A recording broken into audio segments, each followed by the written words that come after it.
Good morning, Mr. Chairman and members. For many years, local government has borne the brunt of the massive funding reductions from central government.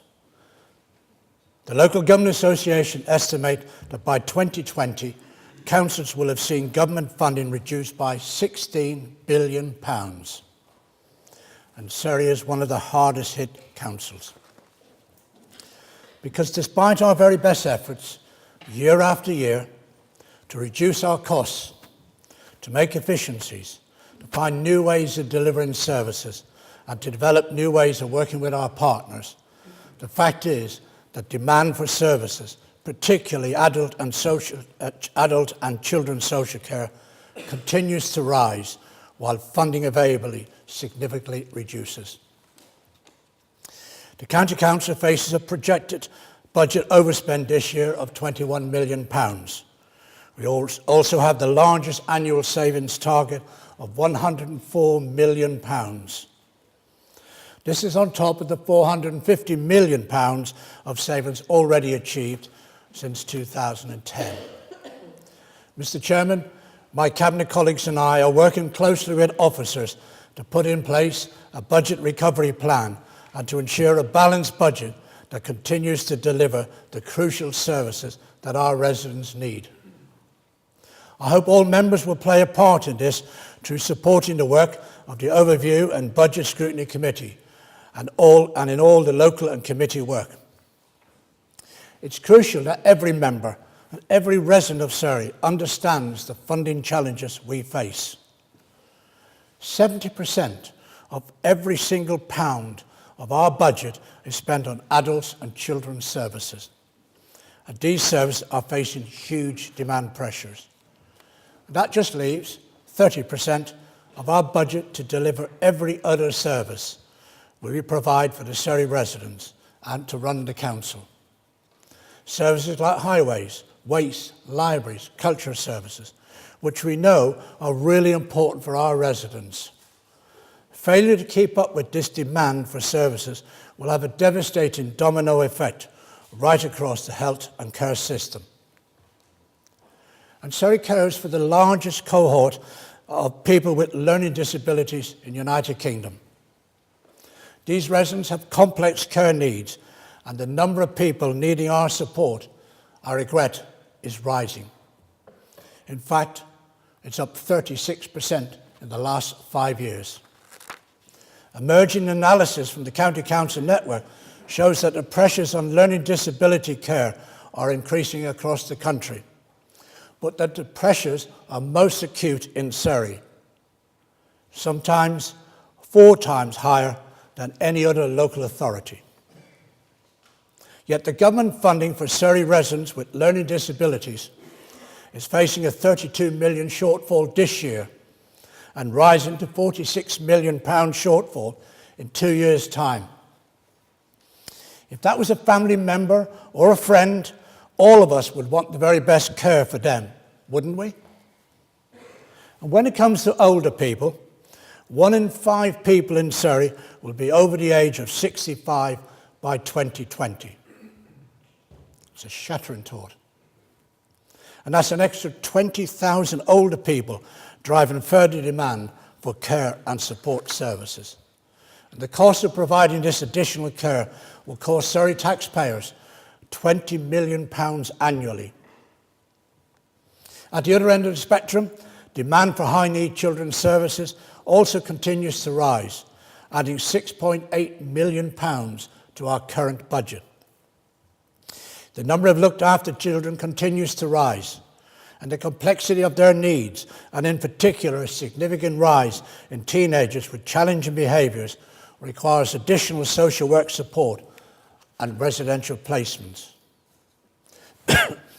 We also face a £16 million shortfall this year, rising to £28 million next year in special education services as a result of increasing demands and changes in legislation.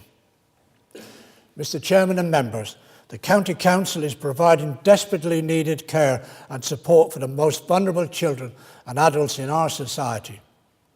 So I make no apologies, and I never will apologise for calling for fair funding for Surrey. I'm proud that when I was the Conservative group leader at the LGA, I advanced the case for a fairer funding formula review with the then Secretary of State, Greg Clark. The County Council continues to support and participate in the government's long-term fairer funding review. But we cannot wait.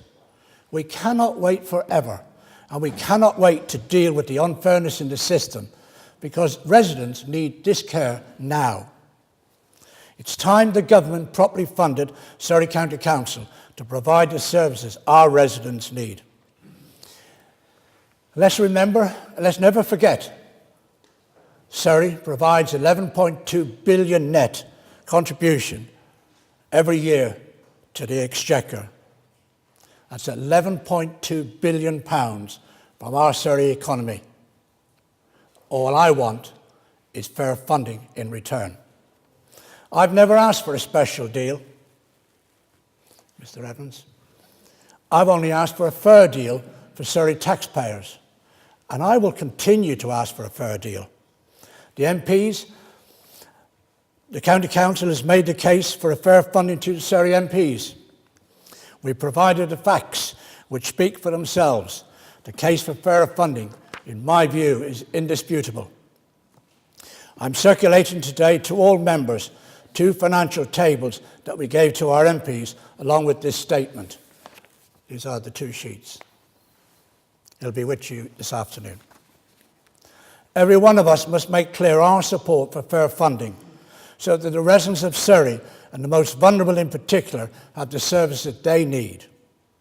The County Council will continue to work closely with our partners to serve our residents. We have a track record of working together and taking new and innovative approaches to tackling the challenges we face, through better collective use of our assets, closer working with our district and borough partners, and shared agreements like Orbis. By collaborating with the local enterprise partnerships and neighbouring authorities to transport for the South East, we are making a stronger case for the infrastructure investment that our county needs to support new jobs and economic growth, and so that we can actually end up sending more than 11.2 million every year to the Exchequer. So I'm pleased to inform members that the leaders of all the 12 Surrey councils have agreed to work up a business case for submission at the end of the month for a joint bid to become a business rates pilot for 2018 and 19. I believe this is a really good opportunity for us, all of us in Surrey, to work together. A successful bid could bring significant financial benefits for the whole of Surrey and see further joint working, cooperation and decision making between the county, the districts and the boroughs. After all, we were all elected to look after all the same residents. This would not solve all our funding pressures, especially as the pilot scheme is only for 1 year. It would be an important step towards fairer funding for Surrey.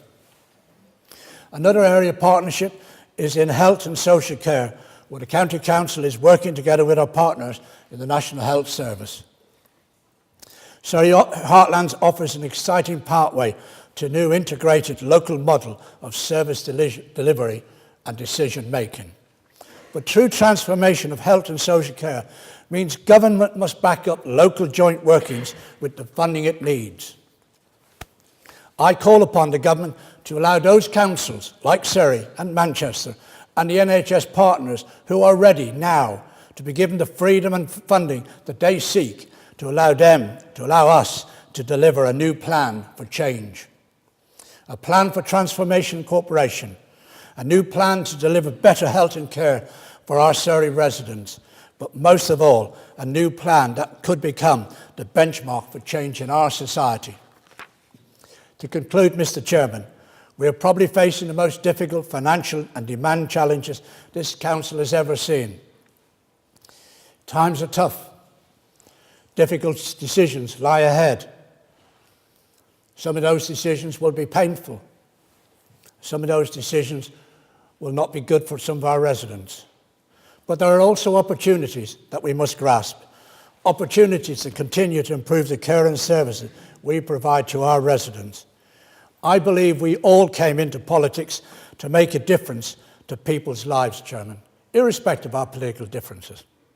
Collectively, we have a duty to look after our residents and make a difference for them. Together as members, with our district and boroughs, the National Health Service and all our other partners, we need to work as one team for Surrey and one team for Surrey residents. Thank you, Chairman.